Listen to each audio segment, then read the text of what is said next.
안녕하십니까. 대한민국 토네이도 김용민의 정치쇼 김용민입니다. 자, 4월 11일 수요일 10시 5분 27초 여러분이 가장 많이 찾아본 실시간 검색어 들여다보겠습니다. 만민중앙교회, 한 종합편성 채널이 서울 구로구에 있는 대형 교회인 만민중앙교회 이재록 담임 목사가 여신도를 성폭행했다, 이렇게 보도했지요. 경찰은 이재록 목사의 출국을 금지했습니다. 기억하십니까? 1999년 5월 11일 밤에 신도들이 방송 내용에 불만을 품고 MBC 주조정 씨를 정보해서 방송을 중단시킨 일. 이 일로 해서 세상에 이미 이름을 알린 교회지요. 만민중앙교회. 상당수 개신교 교단은 이 교회 담임 목사를 이단으로 판단한 바 있습니다. 강풍 피해 보겠습니다. 간밤에 바람 대단했지요. 지하철 멈추고 교회 철탑이 붕괴되고 선상 웨딩홀은 떠내려가고 정전의 탄전까지 전국적으로 강풍 피해가 잇따랐습니다. 거센 바람으로 전국이 몸살을 앓았던 어제였습니다. 자, 그리고 페이스북 개인정보 유출. 네, 페이스북이 개인정보 유출을 신고하면 최대 4만 달러, 우리 돈으로 4천만 원까지 포상금 지급하겠다, 이렇게 밝혔는데, 자, 저커버그는 개인정보 유출 사태로 청문회에 출석하기도 했습니다. SNS 시대의 천병 페이스북, 나를 나되게 한 페이스북. 하지만 개인정보 유출로 명함이 엇갈리게 됐습니다. 주주클럽의 나는 나 첫 곡입니다. 김용민의 정치쇼 일부 함께하고 계십니다. 자, 라디오 청취율 조사가 어제부터 시작됐습니다. SBS 러브 FM 김용민의 정치쇼 한번 불러주시기 바라겠습니다. 벌써 5597번님, 어제 청취율 전화가 와서 이렇게 말했어요. 정말 재미있어요. 뉴스도 안 봐도 되고요. 이래놓고 SBS 러브 FM 김용민의 정치쇼라고 얘기를 안 하고 네. 단순히 정말 재밌어요. 뉴스 안 봐도 돼요. 이랬다면은 네. 그냥 뭐 표 계산해서 이제 아웃되는 거죠. 네. 말씀하셨겠죠. 네. 예. 알겠습니다. 자, 이혜진님, 제가 제일 애정하는 돈돈 브리핑 들으려 한 걸음에 달려왔습니다. 청취율 조사 4% 상승으로 한반도 비핵화 네. 약속이 이루어지기를 기원합니다라고 하셨고, 양정아님, 용디 카메라 마사지 열심히 받고 계신가 봐요. 정 기자님보다 머리가 커 보였는데 요즘 비슷해 보인다고. 네, 그 제 카메라를 요새 클로즈업을 하시더라고요. 예전에 예, 그렇습니다. 있었던 그 뽀였던 그런 효과도 없어지고. 그렇습니다. 네. 예. SBS에게서 이제 푸대접이 느껴집니다. 여기는 기쁨을 네. 줘야 사랑을 받습니다. 기쁨을 줘야. 예. 네. 청취율로 보여주세요. 제가 보여줘야 됩니까? 예, 그렇습니다. 네, 저한테 청취율 전화를 주시면 제가 당당하게. 네, 첫 코너입니다. 예, 자, 사실 그 청취율 조사 때문에 저희가 프로그램 이름을 그게 뭐지? 그걸로 이제 바꾸려고 심각하게 검토했습니다. 네. 청취율 조사하는 분이 전화를 해서 어떤 라디오 프로그램 들으시나요?라고 물었을 때 네. 대개는 그게 뭐지? 이러지 않습니까? 네. 그래서 그게 뭐지? 김용민의 그게 뭐지? 이걸로 한번 바꿔보려다가 차라리 여보세요로 바꾸는 편이. 그럴까요? 네. 그거 좋네요. 예. 그렇습니다. 알겠습니다. 자, 전공법을 택했습니다. SBS 러브 FM 김용민의 정치쇼 여러분들 많이 택해 주시기 바라겠습니다. SBS 러브 FM 김용민의 정치쇼라고 얘기한다고 네. 손해를 보진 않습니다.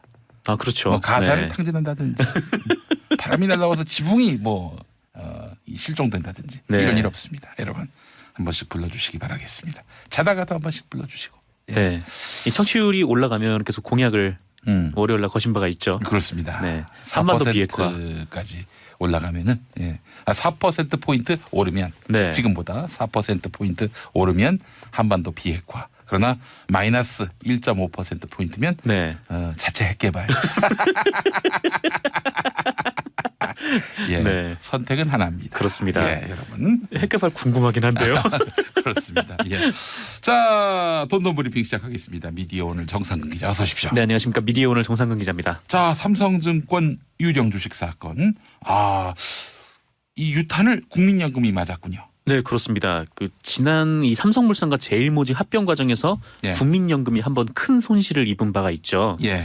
네, 또 삼성으로 인해서 국민연금이 손해를 보게 된 상황입니다. 아, 예, 예. 아이러니하죠. 예. 이 차이가 있다면 이전 것은 이 국민연금이 손실을 입을 것임을 알고도 그 이재용 삼성 부회장 승계를 위해서 그 일종의 국민연금이 조력자 역할을 한 것 아니냐. 아, 그렇죠. 이런 비판이 있는 반면에 그래서 국민연금 이사장인 네네. 그 양반 문형표 네네. 이사장님 그 감옥 가셨지 않습니까? 그렇습니다. 뭐 예. 감옥에 갔고 예. 반면에 이번 것은 일종의 이제 삼성증권의 뭐 문제로 인해서 발생한 그 네. 국민연금도 피해를 입은 일종의 이제 피해자라는 게 좀 차이가 있긴 한데 예. 일단 개요를 좀 말씀드리면 이 삼성증권 유령 주식 사태가 벌어진 지난 6일에 이 삼성증권 주식이 막 쏟아지면서 삼성증권의 주가가 폭락을 했었잖아요. 근데 주가가 떨어지니까 여기저기서 이제 투자자들이 급하게 주식을 팔아치웠던 겁니다. 그래서 무려 11%나 네, 주식이 떨어졌다고 하는데 아, 이때 문제는 이때 놀라서 주식을 팔아버린 네. 이런 투자자 중에 국민연금이 포함되어 있었다라는 겁니다.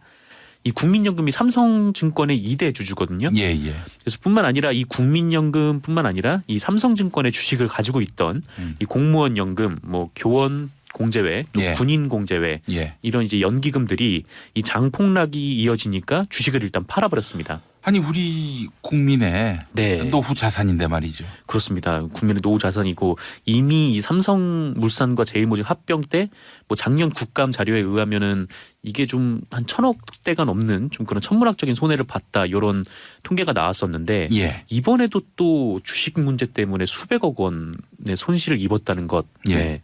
애초에 이 연기금을 과연 이런 좀 일종의 이제 투자잖아요. 그렇죠. 투자이지만 또 예. 주식시장이라는 게 또 오를 수도 있고 떨어질 수도 있는 좀 그런 그 성격이 있다 보니까 네.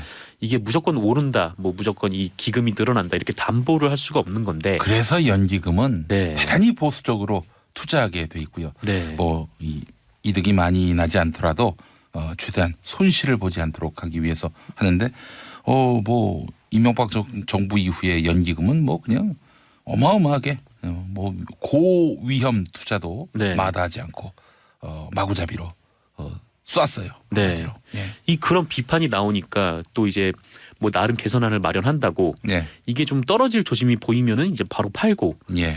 다시 올라갈 조짐이 보이면 요건 좀 신중하게 사자 뭐 이런 방침이 있었다고 해서 네. 삼성증권이 조금 떨어지기 시작하니까 네. 그때 이거를 다 팔았는데 예. 이 떨어지고 나서 이게 삼성증권 직원들이 다시 이제 물량을 매수를 하면서 다시 약간 좀 반등을 했을 때는 예. 예. 또 그때는 이제 사지 않고 계속 이제 두고 봐왔기 때문에 이게 예. 좀 손해가 오히려 더 커졌다. 뭐 물론 이제 공격적으로 운영해서도 안 되겠지만 네.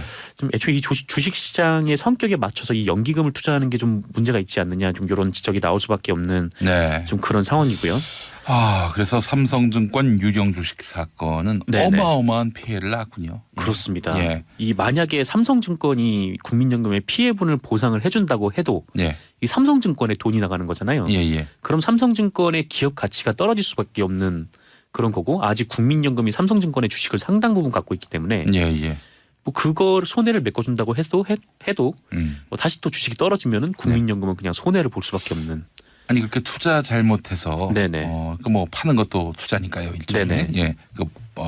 큰 범위 안에서 뭐 투자 실패를 갖고 보전을 해주고 그럴 수 있습니까? 주식시장에서? 또 이번 건은 삼성증권의 과실이 명백하기 때문에 예. 뭐 삼성도 뭐 삼성증권에서 뭔가 보상안을 마련하겠다는 건데 예. 예. 근데 기본적으로 아까 말씀하신 대로 주식이 오르고 떨어지는 거는 뭐 시장에서 뭐 자연스럽게 일어나는 일이어서 예. 예. 투자한 사람이 책임을 져야 되는 그거는 겁니다. 예. 뭐 보상을 받을 수는 없는 그런 상황이죠. 예. 예. 그래서 일단 이 국민연금을 포함한 연기금들이 이번 사태를 계기로 이 삼성증권과의 거래를 이제 중단하겠다 이렇게 통보했다고 하는데 예. 좀 추가적인 조치는 좀 어떻게 나올지 좀 더 두고 봐야 할 것 같습니다. 왠지 개인의 일탈이 아니라 네. 뭔가 구조적인 무언가가 있는 것 같다라는 의문이 계속 제기되고 있는데 네. 철저한 조사가 필요할 것 같습니다. 그렇습니다. 이 개인의 일탈이 아니라 구조적인 뭔가가 있다라고 하는 것이 뭐 어제 MBC 보도에서 네. 좀 일부 드러났는데 이 삼성증권 직원들이 지난 6일에 이 삼성증권이 배당 오류가 났으니까 네. 주식을 팔지 말라 이런 경고를 보낸 직후 네. 직후에 우르르 내다 팔았다는 문제가 있다는 거예요. 팔지 말라 그게 신호였군요. 네, 팔라는. 몰랐다가 팔지 말라고 하니까 아, 이런 게 들어왔구나라고 예. 생각했을 수도 있고요. 예, 예. 근데 뭐 이런 부분들이 있는데 뭐 요거는 뭐 3변 시대에서 뭐 다룬다고 하니까. 네. 그래 이제 그만 다루라는 얘기입니다. 네, 그렇습니다. 너무 깊이 파고들면은 네. 이 무식이 이제 또 드러날 수 있기 때문에. 아, 그렇습니다. 네. 딱 요 정도 선에서 네. 예. 수면 위를 지치는 선에서 그렇습니다. 마무리를 하는 걸로. 3변 시대가 좀 미흡하면은 네. 계속해서 우리 김성준의 시사전망대에서 계속 릴레이로 이어봤고 거기서 좀 미흡하면은 네. 내일 또 알쓸 경제가 있습니다. 네. 알쓸 경제 시간에 또 다루도록 하겠습니다. 그렇습니다. 예, 예. 저는 요 정도만. 예, 알겠습니다. 다음 소식은요. 네, 트럼프 미국 대통령이 5월 말과 6월 초 이 북한과 정상회담을 할 것이라고 공식적으로 밝혔습니다. 트럼프 대통령은 현지 시간으로 9일 볼턴 국가안보보좌관이 백악관으로 이 출근한 첫날에 강요 회의를 열어서 이 북미 간 사전 접촉을 인정을 하고 이 북미 정상회담 시기를 공개했는데 이게 5월 말에서 6월 초라는 것이죠. 초강경 매파가 네. 취임하자마자 대화한다. 트럼프 네. 대통령이 이렇게 선언한 셈이네요. 그렇습니다. 예. 이 그 정말 강경한 강경파라고 하는데 네. 상징적인 그런 모습이기도 했죠. 예. 어쨌든 강경파가 오든 온건파가 오든 이 북미 정상회담은 갈 길을 간다라는 그런 선언으로 볼 수가 있고 예, 예. 또 이 트럼프 대통령이 이 북미 정상회담 개최 시점이나 사전 접촉 사실을 공개적으로 밝힌 것은 또 이번이 처음이어서 예, 예. 네, 일각에서 일어나는 좀 정말 대화가 되고 있는 거냐, 뭐 정상회담 하는 거냐, 뭐 이런 좀 오해를 불식시킬 수가 있을 것 같습니다. 예, 예. 그리고 이 내용도 상당히 흥미로운데 이 트럼프 대통령은 내 생각에 양쪽이 상당한 상호 존중을 표시할 것이다. 또 북한의 비핵화에 대해 합의할 수 있기를 희망한다. 예. 양국 관계가 아주 오랫동안 이어졌던 것과는 크게 다를 것으로 기대한다라는 말을 했습니다. 예, 예. 이거는 이제 북미 간 실무회담에서 어느 정도 상당한 좀 양측을 좀 만족시킬 수 있는 접근이 있었던 거 아닌가 좀 이렇게 해석하는 언론들이 많고요. 또 북한 비핵화에 대해서 협의가 아니라 합의를 기대한다라고 예. 얘기를 한 것도 좀 이 문제가 어느 정도 지금 사전에 좀 논의되고 있는 거 아닌가 좀 기대감을 갖게 하고 있습니다. 예, 알겠습니다. 자, 북미 대화 5월 말로 예상이 됐는데 6월 초로 네, 또 그렇습니다. 옮겨질 수도 있다라는 그런 시사도 있고요. 뭔가 좀 북미 사이에 대화가 물밑 대화가 네. 잘 이루어지고 있다고 볼 수 있는 신호인지 아니면은 좀 뭔가 교착 상태가 있는 건지 이것도 상당히 궁금하고요. 네, 잘 이루어지는 것으로 보이는 이유는 이 트럼프 대통령이 이 문제에 대해서 처음으로 언급을 했잖아요. 예, 예. 뭐 비슷한 시기에 이 북한도 이 북미 정상회담에 대해서 언급을 했습니다. 이 조선중앙통신은 이 김정은 위원장이 이달 27일 이 판문점 남측에서 북남 수계 상봉을 한다 이렇게 밝혔는데 그러니까 예. 남북 정상회담 관련된 얘기를 공식적으로 꺼냈고요. 또 여기서 조미 대화를 심도 있게 분석 평가했다. 그러니까 예, 김정은 위원장이 회의에서 뭐 예. 조미 대화를 분석했다 뭐 이런 말을 하면서 북미 대화도 언급을 했습니다. 예, 예. 그래서 앞으로 뭐 4월 말부터 이제 6월 초까지 계속 외교 일정들이 쭉 짜여져 있고 뭐 북미 대화도 계속 잘 네. 이뤄지길 기대가 좀 됩니다. 6월 초로 가면은 또 6.13 지방선거 국면하고 또 맞닿아 있기 때문에 네. 이 국내 정치에 또 어떤 변수가 될지도 주목됩니다. 그렇습니다. 자, 이 삼성 소식 다시 한번 또 살펴보게 됐는데 네. 금속노조 삼성전자 서비스 지회 염호석 분회장 이분이 돌아가셨는데 네. 스스로 목숨을 끊었는데 이 시신을 누군가가 탈취를 하려고 했다. 네. 예, 경찰이 들어와서 예. 시신을 가져갔습니다. 예. 그런데 이게 삼성과 유관하다라는 얘기가 있군요. 네, 한겨레 보도인데요. 네. 염우석 분회장은 아까 말씀하신 대로 2010년 협력업체 소속으로 이 삼성전자 서비스에 입사한 이후에 지금 월급도 못 받고 이게 예. 건당 수수료를 받으면서 일해 오셨다고 해요. 예. 또 점심 시간도 없었다라고 하고요. AS 평가 때 무조건 10점이 나오지 않으면 예. 이 반성과 소명까지 해야 했다. 그리고 AS에 필요한 공구도 자기 돈으로 샀어야 했다라고 합니다. 이 고인뿐 아니라 AS 기사분들 대부분이 그랬고 이에 노동자들이 2013년에 민주노총 금속노조 삼성전자 서비스 지회를 공식 출범시켰는데 이게 이제 이병철 선대 회장으로부터 이어져 왔던 삼성의 무노조 경영에 균열을 낸 사건이었어요. 예. 그러자 이제 삼성에서 집요한 노동 탄압을 가했다는 주장이 터져 나오기 시작을 했는데 이 지난 2013년에 이 최종범 조합원이란 분께서 예. 그동안 삼성 서비스 다니면서 너무 힘들었어요. 뭐 배고파 못 살았고 다들 너무 힘들어서 옆에서 보는 것도 힘들었어요. 그래서 전 전태일님처럼 그러지 못해도 선택했어요라는 카톡 유서를 단체방에 올리고 스스로 목숨을 끊는 일이 있었습니다. 예. 그리고 2014년 5월 17일에 그 염호석 양산센터 분회장도 스스로 목숨을 끊었는데 강릉에서 발견이 됐고요. 예, 예. 이 유서에는 그 노조 탄압에 대한 절절한 호소와 함께 이 노조의 그 저 하나로 인해 지회의 승리를 기원합니다. 주검을 찾게 되면 우리 지회가 승리할 때까지 안치해 주십시오라고 부탁을 하고 예, 예. 이 부모님께도 지회에 좋은 결과가 나오면 그때 장례를 치러달라 이렇게 예, 부탁을 예, 예. 했다고 해요. 예. 그래서 고인의 주검이 일단 안치가 됐는데 이 하루 만에 경찰 250여 명이 들어와서 5월 18일에 시신을 가져갔습니다. 예. 이 당시 고인의 어머니께서 시신을 가져가는 것에 대해서 반대를 했는데 경찰은 아버지의 동의를 받았다라고 했어요. 네. 그래서 당시 노조와 시민사회가 삼성이 배우다 이렇게 주장을 했는데 삼성은 당시 부인을 했었죠. 근데 한겨레 오늘 보도에 따르면 삼성이 개입을 한 것으로 보인다는 겁니다. 이 예. 검찰이 삼성전자의 노조와의 문건으로 확보한 6천 건 중에 이 염호석 분회장이 숨진 뒤 이 삼성전자 서비스 양산센터장이 네. 이 염호석 분회장의 부친을 2차례 면담을 했다 이런 기록이 있다고 해요. 그리고 회유를 한 내용이 구체적으로 들어가 있다고 하고요. 상당한 금액의 위로금 액수까지 적혀 있다라는 게 이제 한겨레 보도입니다. 예. 문건에는 염호석 분회장뿐 아니라 노조 와해를 위해서 이 삼성전자 서비스 각 센터장들을 동원한 정황들이 있다고 하고 이 삼성전자 서비스는 그 총괄 TF를 만들어서 노조를 와해시키려 했다고 하고요. 이 삼성전자도 별도의 팀을 만들어서 이 삼성전자 서비스를 지원했다. 네, 이런 내용이 있습니다. 예. 그래요. 이런 일이 꽤 있었어요. 과거에도. 네. 공권력이 시신을 탈취하거나 강제 부검할 실시한 사례가 꽤 있었는데 이게 사실은 옛날 이야기여야 하는데 네. 2014년에 또 벌어진 일 아니겠습니까? 사실 좀 믿어지지가 않을 정도의 예. 이야기죠. 네. 그렇습니다.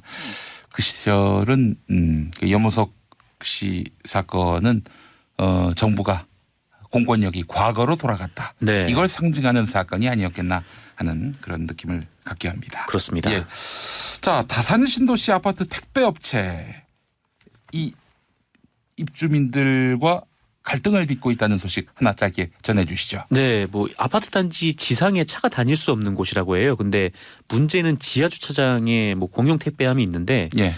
여기에도 일반적인 택배차가 들어갈 수 없을 정도로 트럭이? 네, 이게 높이가 낮다고 합니다. 예, 그래서 예.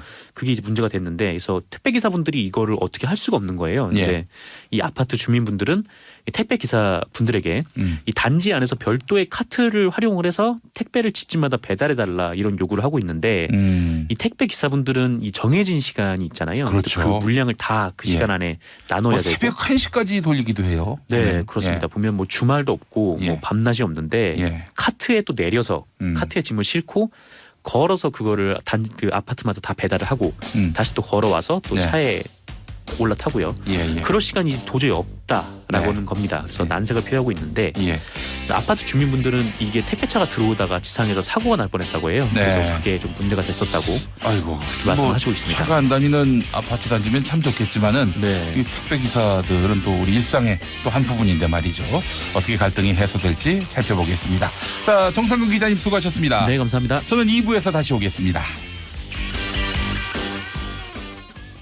이쇼 4부. 네, 수요일 4부. 뭐 다른 시간도 굉장히 알찬 시간이지만 저는 이 지선이네. 이거는 정말 효자 상품이다.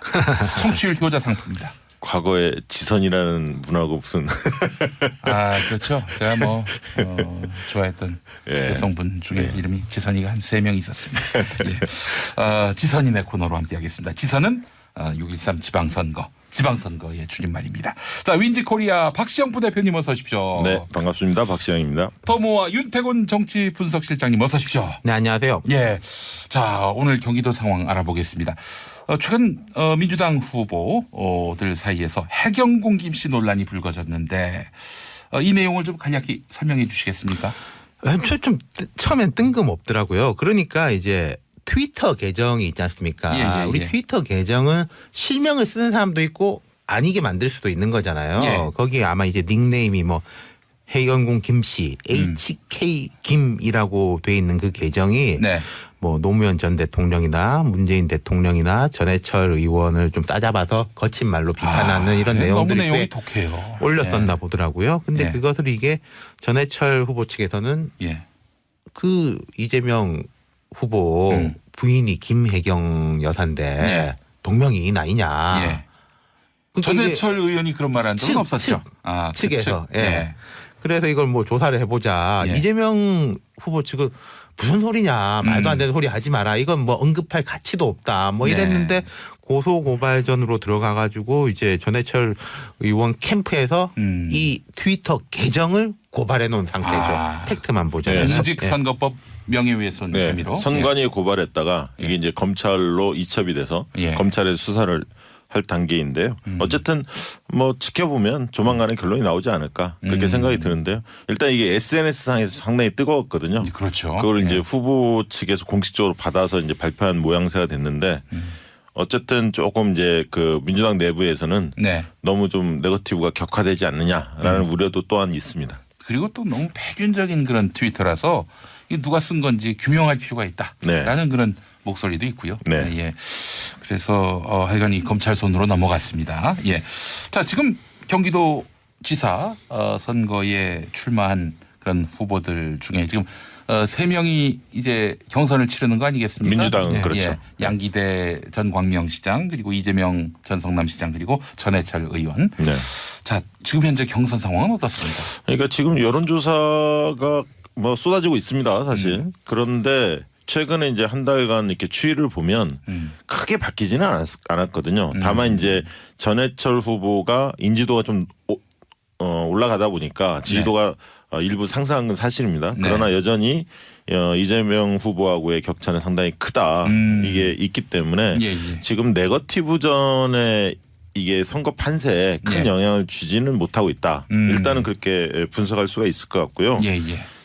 지금 이제 네거티브전이 과연 전해철 후보한테 어떤 입장을 영향을 끼칠까 이게 이제 관심사일 것 같은데 예, 예. 일단 뭐 지금 당장은 전해철 후보 입장에서는 손해 볼 건 없죠. 왜냐하면 이슈를 뭔가 만들어야 하기 때문에 네. 뭐 TV 토론이라든가 이런 네거티브 논쟁 속에서 이슈를 만들려고 하는 그런 흐름은 자연스러운 것 같은데 예. 문제는 이제 이게 선거 결과가 딱 나왔을 때 예. 막상 예. 이 표 차이가 굉장히 크다. 예. 만약에 그렇게 해서 뭐 이재명이 완승을 했다. 예. 이렇게 된다면 어떻든 네거티브 선거전을 전해철 후보가 직접 하지는 않았지만 그 지지자들이 좀 많이 했기 때문에 예. 다소 후폭풍이 조금 있지 않을까 그렇게 생각이 듭니다.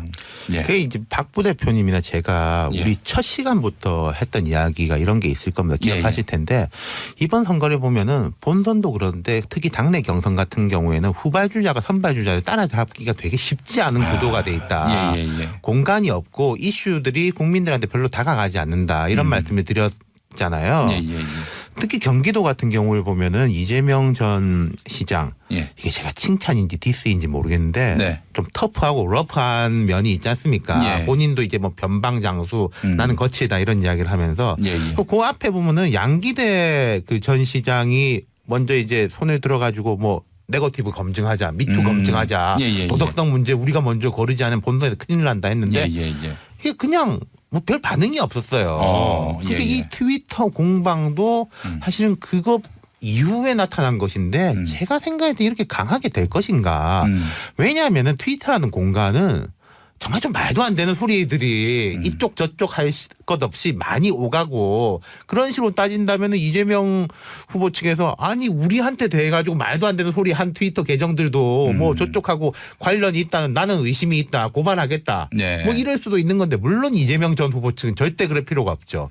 그러면은 맞상대가 되고 맞싸움이 되고 판을 키워주는 거니까 예, 예, 아마 예. 계속 무시하는 전략으로 갈 겁니다. 그렇게 갈 것 같은데요. 일단은 그 전해철 후보 측에서는 당원 표심을 많이 그 노리고 있는 거예요. 왜냐하면 당원 선거인단이 50% 반영이 되기 때문에 예. 아무래도 일반 국민보다는 당원 쪽에서는 격차가 상당히 좁혀질 가능성이 큽니다. 왜냐하면 그 친문 지지자들이 상당히 전해철 후보 중심으로 결집을 하고 있거든요. 그래서 이제 실제 표는 까봐야겠지만 지금 문제는 이제 일반 국민 특히 이제 민주당 지지층에서 표 차이가 굉장히 현격하기 때문에 당원에서 선전을 한다고 하더라도 그 갭을 줄이기에는 조금 어려워 보입니다. 게다가 또 전해철 의원이 지금 현역 의원에게 마이너스 10%라는 이런 또 그 시간이 또 많이 남지가 않았어요. 또 문제는 언제 경선이죠? 18일부터 시작합니다. 4월 18일부터. 지금 이제 한 열흘도 안 남은 거 일주일 아니겠어요? 남았네요. 일주일 남았네요. 열흘이 아니라.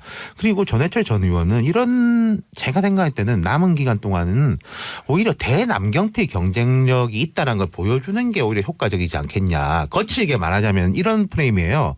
이재명은 남경필한테 뭐 아주 쉽게 이긴다.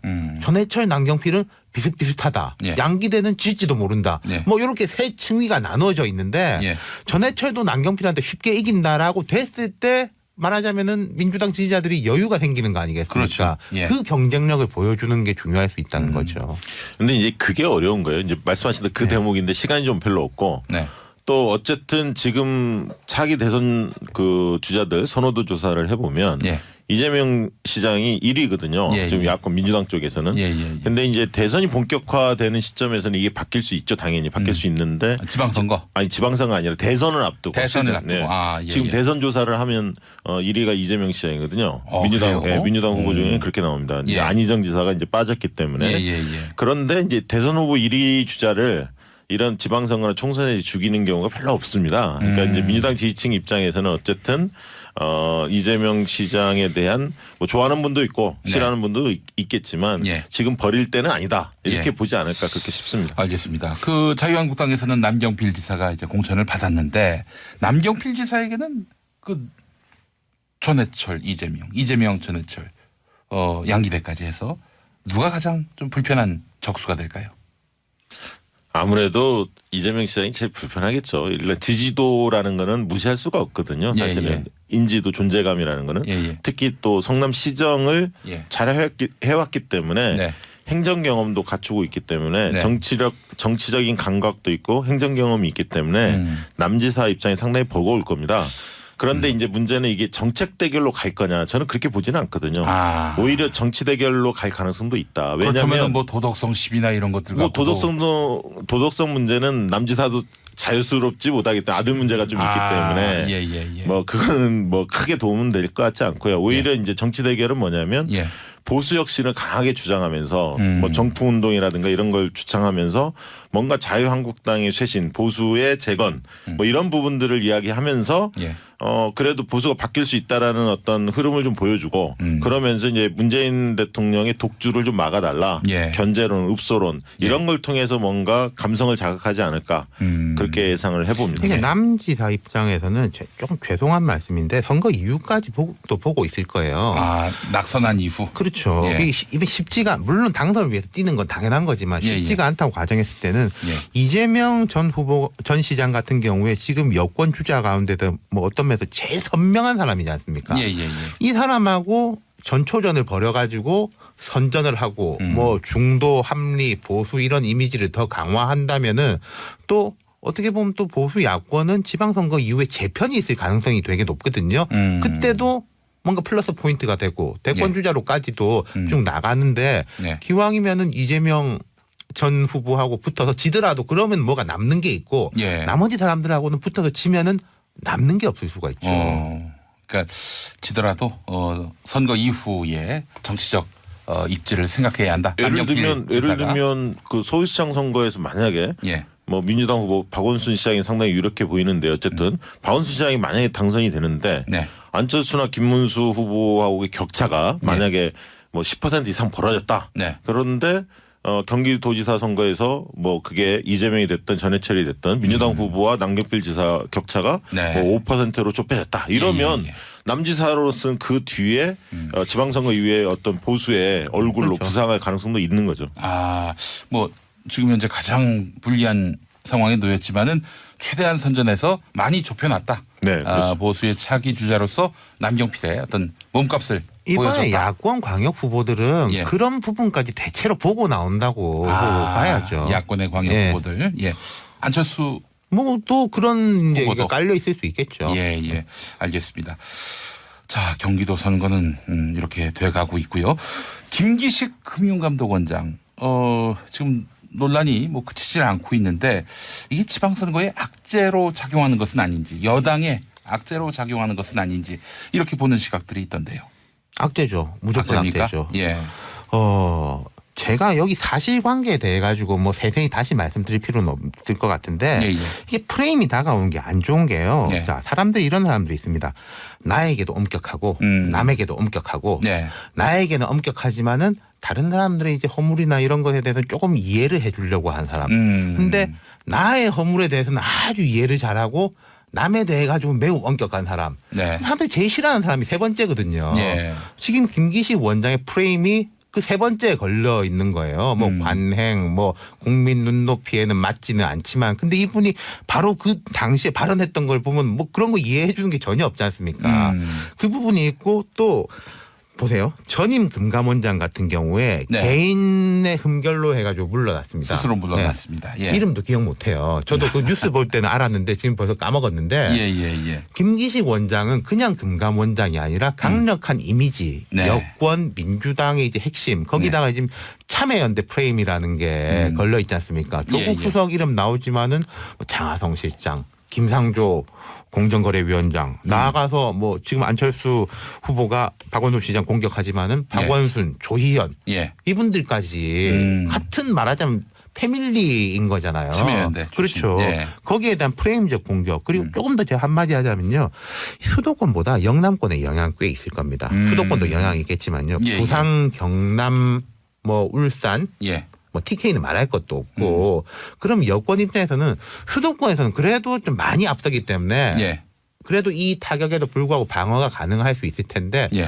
부산 경남 같은 경우 그래도 팽팽한 면이 있고 야당 지지자 보수 지지자들이 항상 보수 후보한테 표를 던지고 싶을 뭔가 명분을 찾고 있는 과정이거든요. 거기에다가 명분을 줄 수 있는 거죠. 예.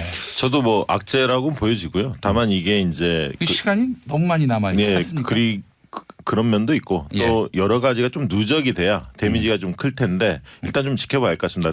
저는 이런 얘기는 좀 드리고 싶어요. 김기식 원장이 보통 이게 국회의원들 이렇게 관행을 보면 되게 피감기관의 지원을 받아서 외유를 합니다.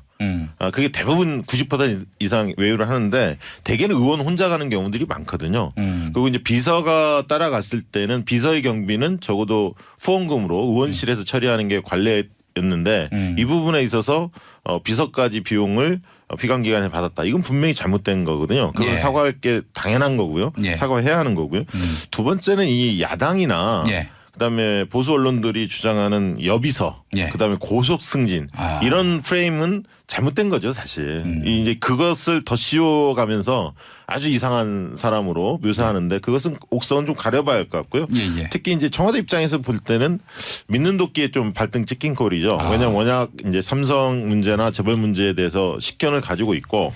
또 말씀하신 바대로 참여연대 출신이기도 하고 콘텐츠가 상당히 강하다 이렇게 좀 알려진 인물이거든요. 예. 그래서 이제 업무를 잘할 거다 이런 어떤 믿음들이 있었는데 이런 부분에 이제 도덕성 시비가 걸리면서 예, 좀 예. 곤혹스러운 상황으로 몰리는 것 지금 같습니다. 박 부대표님이 좀 지켜보자 말씀하셨는데 이게 빨리 끝나진 않을 것 같아요. 왜냐하면 저는 청와대 쪽의 대응도 제가 예상했던 건 조금 다르다 이런 느낌이 있었던 게 예, 엊그제 청와대 대변인이 브리핑을 하면서 임종석 비서실장의 지시로 조국 민정수석이 예. 뭐 3일간 봤는데 예. 문제가 없다. 이렇게 이야기를 했단 말이죠. 예. 통상 방어를 하려고 해도 우리가 내부적으로 이렇게 봤는데 우리가 본 바로는 아주 뭐 그렇게 크게 법적인 문제는 없는 것 같지만 송구스럽다. 뭐 이런 식으로 이야기를 합니다. 근데 예. 임종석 지시로 조국이 봤다. 이러면은 만약에 뭐가 더 나오면은 예. 그분도 같이 엮이는 거잖아요. 그만큼 연대 책임을 질 수 있을 만큼 김기식 원장에 대한 문제는 뭐 거론할 그런 가치가 없는 것이다라는 점을 강조하는 것은 아닐까요? 강조법 차원에서. 근데 이게 예. 이럴 수 있어요. 그럼 그 전에는 알았냐 몰랐냐로 들어가면은 네. 자 몰랐다라고 하면 무능이고 알았는데 별로 문제될 거 없다라고 하면 도덕적 기준이 아니 네. 언제부터 이렇게 낮아졌냐 이렇게 예. 되는 거죠. 예. 이제 청와대 입장에서는 아마 금주까지 좀 지켜보면서 결론 내릴 것 같은 느낌은 들어요. 그러니까 내부에서도 그러면은 이견들이 좀 있더라고요. 예. 뭐 그만두게 할 수도 있다는 얘기입니다. 아니 그 전혀 배제할 수는 없죠. 국민 여론들을 무시할 수는 없기 때문에 예. 국민 여론이 어떤 쪽으로 흘러가느냐 또 이제 정의당이 비판대에 가세했기 때문에 그런 부분들 좀 부담스러운 게 사실이고요. 예. 그리고 또 언론이 아까 얘기했던 야당이 더 씌워진 잘못된 프레임에 대한 어떤 방어 차원도 좀 필요한 거고요. 그래서 예, 종합적으로 고려해서 예. 아마 2, 3일 내로 결론을 내리지 않을까 싶습니다. 저희가 처음 방송 시작할 때 미투 막 터졌을 때 예. 아닙니까? 그때는 제가 이 시간도 많이 남고 뭐 이쪽 저쪽 뭐 해가지고 선거에는 막상 그렇게 크지 않을 수도 있다 예. 말씀인데 지금 이런 느낌 들어요. 자, 예. 선거 이 판이 계속 뭐 한 8대2 내지 7대3 정도로 여당이 압도적인 판이거든요. 예. 이게 본질적으로 바뀐다기보다는 목소리가 팽팽해질 수 있는 거. 음. 공방의 국면에서는 예. 지금 보세요. 여당이 이제 하는 것도 잘못한 게 없다가 아니라 당신들도 그러지 않았냐로 가고 있는 거예요. 예. 목소리가 똑같아지는 판이니까 이거 안 예. 좋은 거죠. 그런 대응은 안 좋은데 뭐 너희도 했는데 뭐 아니 우리가 하면 그러니까 그게 어쩌냐. 항상 보수 쪽이 하던 이야기거든요. 예. 니들 깨끗한 척 하지만 우리랑 똑같지 않았냐라는 걸 그대로 받아가지고 인정하는 식의 프레임이 되는 거니까요. 예. 알겠습니다. 사실 김성태 원내대표도 아니 본인이 그렇게 막 쟁점하면서도 이거 본인 역시도 이 특혜를 받았던 네. 뭐 이런 부분이 있어서 많은 국민들이 아이고 뭐 여기나 저기나 이러면서 그러니까 다 똑같네가 되면 이게 7대3 우세가 한 뭐 5대5 내지 5.5 대 4.5 이렇게 된다는 그래요. 거죠. 예. 김성태 원내대표 사건이 어떤 사건이었죠? 제주도 가족끼리 이제 가족 여행 가는데 예. 본인이 주민등록증 신분증 안 가지고 온 거예요. 예. 근데 이제 그 공항에서 의전팀들이 음. 이 프리패스를 시킨 거죠. 어. 그게 뒤 늦게 이제 발견이 된 건데 예. 특권 의식 예. 그대로 보여준 거죠, 사실. 근데 지금은 진짜 국회의원들 정신 차려야 합니다. 그렇죠. 예. 이게 또 홍준표 대표 그 울산 공항 건 울산 맞죠? 포항인가? 거기 건도 한번 있었지 않습니까? 예, 그때 예, 뭐 예. 줄이 길어가지고 뭐 옆쪽으로 빼줬다 이런 예. 건이 있었죠. 예, 그렇습니다. 그러니까 저는 뭐 또 이런 측면에서 자유한국당이 뭐 그동안 얼마나 엄청난 십자포화를 쏘아댔습니까? 네. 여당과 청와대를 향해서. 근데 여론조사상에서 이게 지지율 그 상승으로 그 이어지지 않았어요. 전 그걸 보면은 국민들이 근본적으로 갖고 있는 의문이 있는 것 같아요. 지금 야당에다가 그렇죠. 당신들은 과거에 안 그랬느냐? 과거도 있지만 네. 박근혜 이명박 정부의 국정농단들 상황을 보면서 반성하지 않잖아요. 네. 그리고 홍준표 대표의 막말 이런 예. 것들을 보면서 보수 정당에 대한 신뢰가 없어진 거죠. 그러니까 개별적인 어떤 득점 포인트는 있지만 큰 물줄기를 바꾸지를 못하는 거죠. 예. 신뢰하지 않기 때문에. 예. 그 신뢰를 회복하는 것이 제일 중요한데 예. 지금 보수 야당의 급선무가 신뢰 회복이 아닌가 하는 생각이 듭니다. 자, 서울시장 이야기로 한번 다시 가보겠습니다. 안철수 후보 여론조사 보니까 이거 뭐 이렇게 컨벤션 효과라고 하나요? 네. 후보가 되고 나서 반짝이라도 좀 그 국민들에게 유권자들에게 좀 눈에 띄는 그런 효과도 없었던 것 같습니다. 어제 우리 날씨가 굉장히 태풍 불었지 않습니까? 예. 근데 태풍이 아니라 안철수는 이제 미풍인 것 같아요. 현재까지는 예. 좀 두고 봐야 할 것 같은데. 예. 근데 뭐 저는 제 예상보다 조금 더 나왔더라고요. 보통 여론조사 지금 한 서너 개 쏟아졌거든요. 예. 15, 17 정도 하지 않을까 싶었는데 네. 20% 내외에서 움직이시는 것 같아요. 21, 20, 막 19 뭐 이런 형태로 조사 결과가 좀 나오는 것 같고요. 예. 김문수 후보는 뭐 12%부터 한 17, 18 이런 어떤 조사 결과들이 쏟아지는 것 같습니다. 예. 그래서 아직은 민주당 후보에 비하면 상당히 격차가 뭐 박원순 시장 같은 경우에는 뭐 거의 30% 가깝게 예. 또 적은 조사는 한 20% 이상 이렇게 아직은 좀 격차가 상당히 있는 것으로 네. 그렇게 조사됐습니다. 자, 그 지지율을 반등시킬 그런 모멘텀이 있을까요? 이게 여기 이제 산수로 보면은 돼요. 민주당이 이제 대략 50%. 예. 그럼 이제 나머지가 50% 아닙니까? 예. 그러면 이제 중도 보수 해가지고 한 35, 그다음 우당층이 한 15 예. 이렇게 되는 거죠.